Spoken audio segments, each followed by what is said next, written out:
The year is 2028 and for years multinational company Omnicorp has been filling the military with their very advanced drones that keep up security around the world by using scanners that identify if someone is threatening or not on the spot. TV host Novak wants these robots to replace the police in American cities too, but people are afraid of machines and the government is against having law enforcement that can't feel. To prove his point, Novak has brought a military leader to his show to explain the details of how every operation works. He's also sent a reporter to the Middle East that will show the robots work on live TV. The reporter goes around town recording how the robots don't hurt anyone that isn't a threat, calling it a victory for safety procedures. However, the locals are clearly not happy with the fact their home is taken over by robots, so a group of rebels sneaks around with heavy weaponry and jumps on the robots for a full-out attack. Soon a violent battle ensues on the streets, with buildings getting blown up by the robots on the ground but also the flying drones that shoot any time they see an attacker. Many of these rebels also jump on the robots from roofs to bring them down.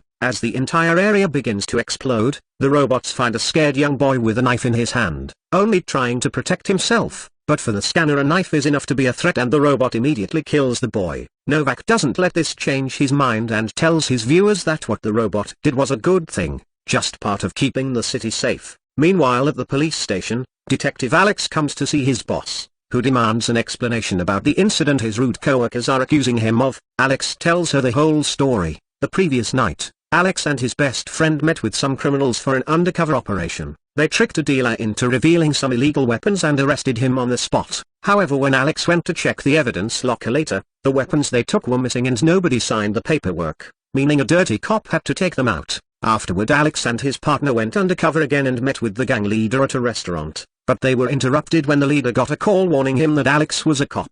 The leader immediately left the building and sent his men to kill the cops, starting a gunfight all over the place. The two policemen quickly shot back, but they were clearly outnumbered, so when they saw an opening they tried to escape through the back alley. Alex made it outside without issues, but unfortunately his best friend got shot in the process. After hearing the story, Alex's boss scolds him for going out without backup and says she'll handle the search for the dirty cop. Meanwhile in Washington, D.C., Omnicorp CEO Sellers tries to convince the government that robot cops are a good idea, but the senator's turning him down again. Afterward at Omnicorp's headquarters, Sellers has a meeting with his team to discuss ideas on how they can make the public accept robots on the streets. Since the senators keep mentioning the fact robots can't feel, he comes to the conclusion that they need to fusion an actual human with a machine. Meanwhile at a special clinic, Dr. Norton is helping his latest patient adapt to his new hands. Norton specializes in robotic prosthetics that work based on your own emotions, so the patient must learn to concentrate on his mechanical hands to be able to play the guitar. The practice is interrupted by Sellers,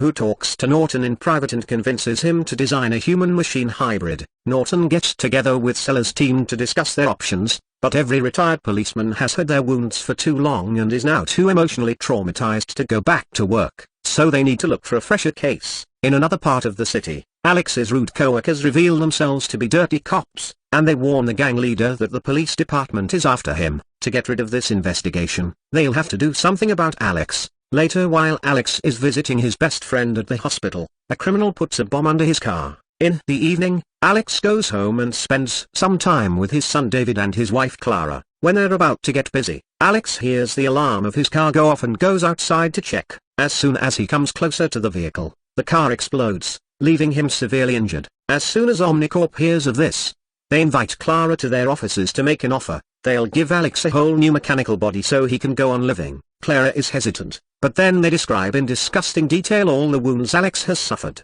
pointing out that if Clara doesn't make her choice now, Alex will die soon. Clara has no choice but to accept. 3 months later, Alex is happily seen dancing with his wife at a house party, but then the image starts crumbling down. The scientists reveal Alex's new form, which is 90% mechanical parts, but his brain is still human, so he's slowly going through his memories. When they finally wake him up, Alex is confused and upset, so Norton quickly reminds him what happened and guides him through his first steps. However, the body feels too weird, and when Alex hears the word amputee he freaks out, demanding for the suit to be removed. When Norton tries to calm him down, Alex violently pushes him away before running out of the building, pushing anyone who tries to stop him. His running speed is amazing, and when he encounters the wall surrounding the building, he can jump over it without breaking a sweat. However, when he starts running again, Norton finally decides to shut him down remotely. A moment later, Alex wakes up at the lab again, and Norton removes the main pieces of the robotic body to show Alex that only a few organic parts of him are left, so there's no running away from this. Norton says it was the only way to save him, but Alex thinks death is better than a machine and asks the doctor to pull the cord. Norton changes his mind by explaining Clara asked for the procedure and that his family is waiting for him, so he should do this for her. To prove this, Norton lets Alex call Clara. Although Alex only shows her his face for now, Clara thinks he's still very handsome and can't wait to reunite with him. Now that Alex has accepted to cooperate, he spends the night at the lab, where his body goes through maintenance. The next day, he's taken to do some training with Rick, the military man in charge of handling Omnicorp's robotic armies in the field. He thinks that the machines are already perfect, so he considers it a waste of time and resources to include a human in the project, but he still provides Alex with weapons, which he can put away on his special leg compartments. They put Alex and a robot through a simulation where they must kill criminals and save civilians, and as everyone runs around doing the rescues without much trouble, Rick's predictions are true. Alex ends up being slower than the machines because the machines simply evaluate and act while Alex takes a moment to feel between evaluation and acting. Later in the evening when he's alone,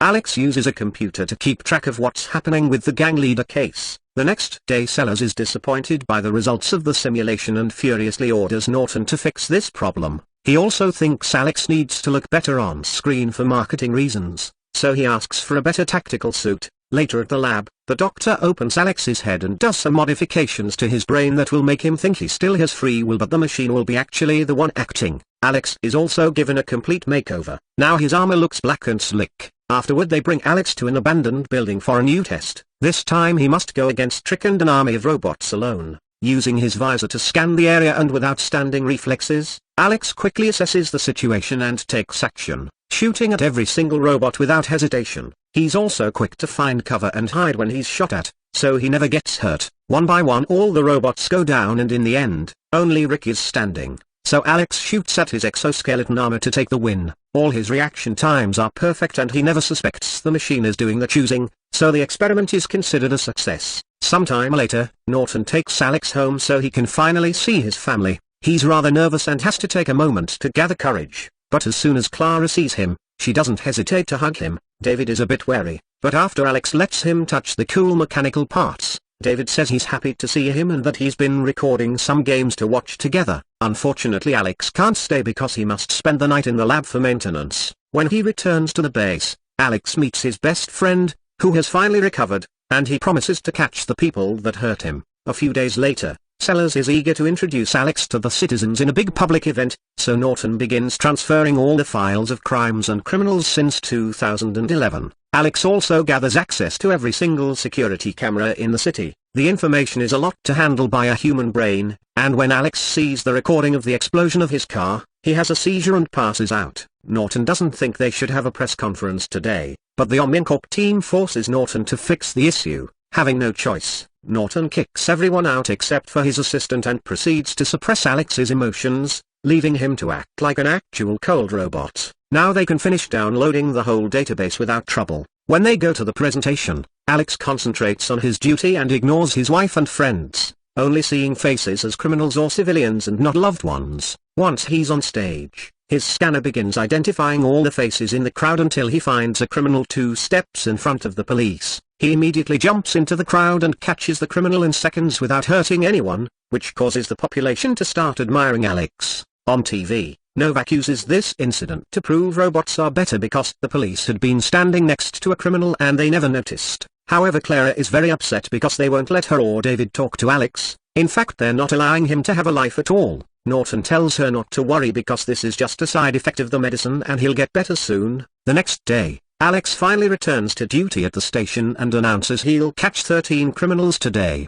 Ignoring his friend's worries, he takes a bike and finds a group of dealers thanks to his access to the database and the cameras. Most of the group runs away, but Alex manages to bring down a dealer and threatens him until he confesses the location of his base of operations. Moments later, Alex arrives at an illegal kitchen and enters the building still on his bike, shooting at every criminal and not being bothered by normal bullets coming his way, even when they try to get him from behind. Alex's scan detects them and easily brings them down. People at Omnicorp are happy with the results, and Sellers gives Rick full access to monitor Alex just in case. As days pass, Alex becomes a hero in the city, stopping crime in every corner. Novak makes a big deal out of it and brings Sellers to his show to explain to the senator that the American public is slowly changing their minds. When the senator tries to protest against it, he's simply cut off. Meanwhile, the dirty cops meet with the gang leader to make a plan to deal with Alex, who has been making their job very hard. Sometime later, Clara risks running through traffic to finally approach Alex,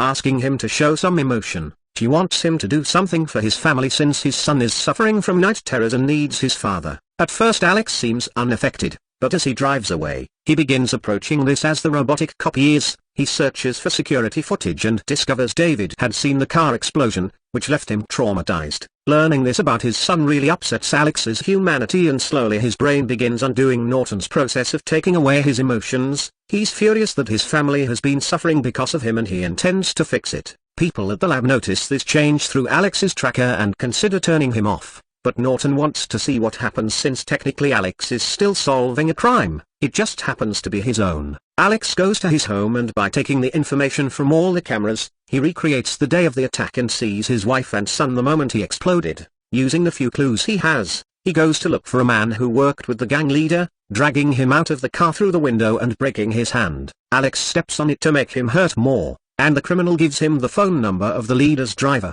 After triangulating the signal of his last call, he finds the exact location of the gang's base. While Alex makes his way there, cops at the station learn that Alex is out there solving his own crime, and soon the gang leader is informed that Alex is going after him.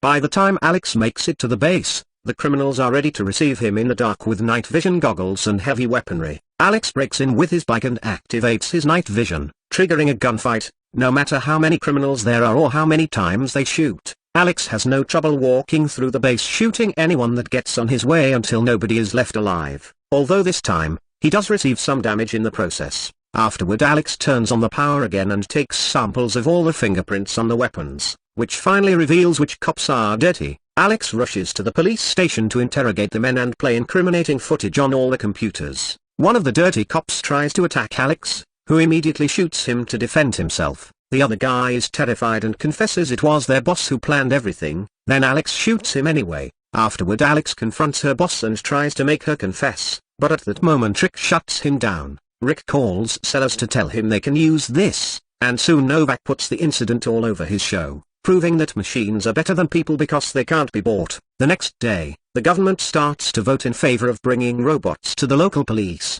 However, the transmission is interrupted by Clara, who finally goes to the news and tells everyone she hasn't been allowed to see her husband and that nobody from Omnicorp will answer her calls. Clara's involvement makes Sellers worried that she'll bring Alex's humanity back and they lose control of him, therefore costing them the law. If they retire Alex, it'll look like their experiments aren't good enough. So instead they decide to kill Alex to make him go as a tragic hero that people will remember fondly. Sellers gets in contact with Norton to order him to do it, and when a furious Norton refuses, Sellers buys him over by offering to finance his laboratory for 10 years. Norton ends up accepting, but only if Sellers compensates Alex's family as well. Afterward, Sellers tells Rick to get his robots ready. While the law gets approved by the senators, Sellers meets with Clara and David and makes them think Alex is already dead. At the lab, Norton arrives to find there are already soldiers that demanding to see Alex, so he runs away as they open fire on him. Norton makes it to Alex first and activates a button that makes Sellers think he's dead. However, Alex still wakes up. It turns out Norton took his transmitter away so nobody has access to his vitals and they can't turn Alex off ever again. After Alex quickly shoots both soldiers, Norton tells Alex about the whole plan, and Alex decides he must kill Sellers, ignoring Norton when he tries to stop him. As he takes the streets on his bike, Rick sees him from his car and warns Sellers, who was about to announce Alex's death on stream.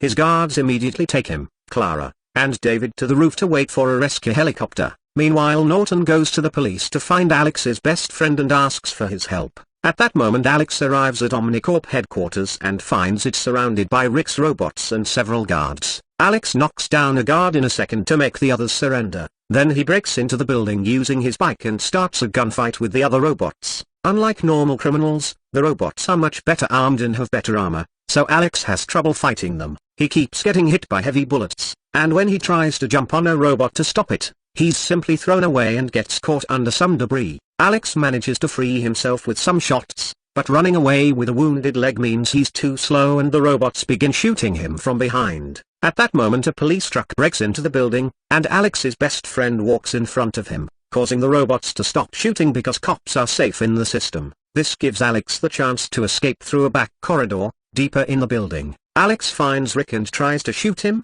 however the system has Rick classified as non-threatening and won't allow Alex to harm him. Rick has some fun shooting Alex with warning shots, and when he's ready to shoot him for good, Alex's best friend shows up and kills Rick first. Before dying, Rick shoots him back, so Alex rushes to check on his friend. Luckily the wound is non-fatal and they just need to wait for the ambulance. Next Alex goes to the roof, and when the helicopter sees him, it flies away without picking up the group. Sellers is confident that Alex can't attack him because he's programmed as non-threatening too, but seeing Alex fighting his programming, Sellers threatens to kill Clara and David just in case. This is actually worse because Alex's love for his family allows him to override his program for good and shoots anyway, killing Sellers as the man returns the shot. Alex falls to the ground and his family rushes to check on him, but he assures them he's fine. Sometime later, Norton gives Alex back the prototype body and informs him that from now he is allowed to spend time with his family. Meanwhile, reporters on TV show that the government is more sure now that robots shouldn't be allowed on the streets and the law is cancelled, especially when Norton accepts to testify and admit everything he did was wrong. Novak is furious and rants in front of the camera, reminding the public that the USA is still the greatest country in the world. Take care, bye bye. Don't forget to subscribe.